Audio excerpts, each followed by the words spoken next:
ਫੱਟੀ ਜਾਂਦੇ ਉਹ ਸਾਰੇ ਨਿਕਲ ਗਏ ਸਹੀ ਇੱਕ ਵਾਰੀ ਸਾਰੀ ਇਹ ਕੀ ਲੱਗੀ ਉਹ ਕਰਨ ਇਹ ਤੁਹਾਡੀ ਚਗਾਠਾ ਲਾਉਣ ਲੱਗੇ ਇੰਜ ਲਾਈ ਦੀਆਂ ਨੇ ਚਗਾਟਾਂ ਇਹ ਵੇ ਨਾ ਪੈ ਸਾਡੀ ਚੁਆਈ ਵਾਲੀਆਂ ਆਸਤਾਦੀਆਂ ਨੂੰ ਫੱਟੀ ਦੇ ਨਾਲ ਦਿਓ ਨਾ ਇਹਦਾ ਲੈਵਲ ਕਰੀਏ ਨਾਲ ਕੋ ਫੱਟੀ ਪਾਲਾ ਇੱਥੇ ਦਿਓ ਇਹ ਥੱਲੇ ਸੂਤਰ ਨੇ ਵੇਖਿਆ ਜਿਹੜਾ ਸੂਤਰ ਬੰਨੇ ਆ ਸੂਤਰ ਤੋਂ ਬਾਅਦ ਚੁਗਾੜ ਜਿਹੜੀਆਂ ਨਾ ਹੋਵੇ ਸੂਤਰ ਬਰਾਬਰ ਹੋਣ ਤਾਂ ਸਾਲ ਕਰਵਾਉਣੀ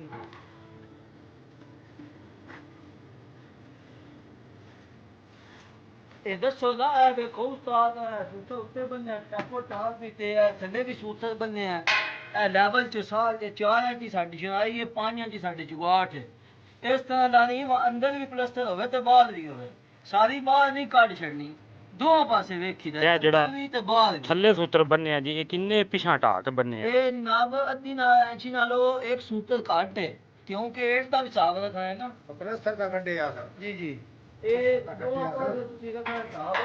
ਤੇ ਨਾਲ ਸੂਤਰ ਨਾਲ ਥੱਲੇ ਚੁਗਾਟਾਂ ਬਿਲਕੁਲ ਬਰਾਬਰ ਹੋਣੀਆਂ ਚਾਹੀਦੀਆਂ ਸੂਤਰ ਕੋਲ ਤੇ ਭਾਰੀਏ ਵਿੱਚ ਨੇ ਖਰੀਦਣਾ ਗੁਜਰਾਤ ਤੋਂ ਸੂਤਰ ਲਿਆਉਣਾ ਤਾਂ ਚੁਣਾਈ ਲਾਣੀ ਇੱਥੇ ਸਾਲ ਵਿੱਚ ਕੁਛ ਠੀਕ ਹੋ ਗਈ ਹੈਗਾ ਕੈਮਰਾ ਨੇੜੇ ਕਰਕੇ ਚੈੱਕ ਕਰਾਓ ਨਾ ਸੂਤਰ ਕੰਮ ਹੋ ਗਿਆ ਜੇ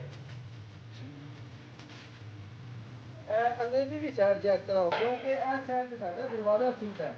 ਜੇ ਅਗਰ ਇਹ ਸਾਡੀ ਸਾਲ ਨਹੀਂ ਸਹੀ ਤੇ ਦਰਵਾਜ਼ਾ ਜਿਹੜਾ ਉਹ ਸਹੀ ਖੋਲ ਗੱਡ ਨਹੀਂ ਸਕਦਾ ਪੱਲੇ ਫਿਰ ਡਿੰਗੇ ਲੱਗਦੇ ਨੇ ਜਿਸ ਟਾਈਮ ਸਾਰੀ ਗੱਲ ਪੱਲੇ ਲਾਉਂਦੇ ਨੇ ਨਾ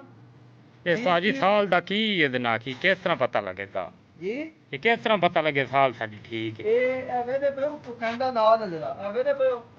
ਕਹਿੰਦਾ ਨਜ਼ਰ ਆ ਰਿਹਾ ਬਿਲਕੁਲ ਚੁਗਾੜ ਨਾਲ ਥੱਲੇ ਵੇਖੋ ਇਹਦੇ ਵਿੱਚ ਬਿਲਕੁਲ ਜਵਾਬ ਆ ਗਿਆ ਜਿਹੜਾ ਨਾ ਫਾਸਲਾ ਆ ਜਿਹੜਾ ਜਿਸ ਤਰ੍ਹਾਂ ਹਿੱਲ ਰਹੀ ਹੈ ਇਸ ਤਰ੍ਹਾਂ ਹਿੱਲ ਜੀ ਸਮਝੋ ਸਾਡੀ ਬਿਲਕੁਲ ਸਾਲ ਪਰਫੈਕਟ ਹੈ ਅਗਰ ਇਹ ਇਸ ਤਰ੍ਹਾਂ ਹੋਵੇ ਤੇ ਥੱਲੇ ਵਿਖਾਓ ਇਸ ਤਰ੍ਹਾਂ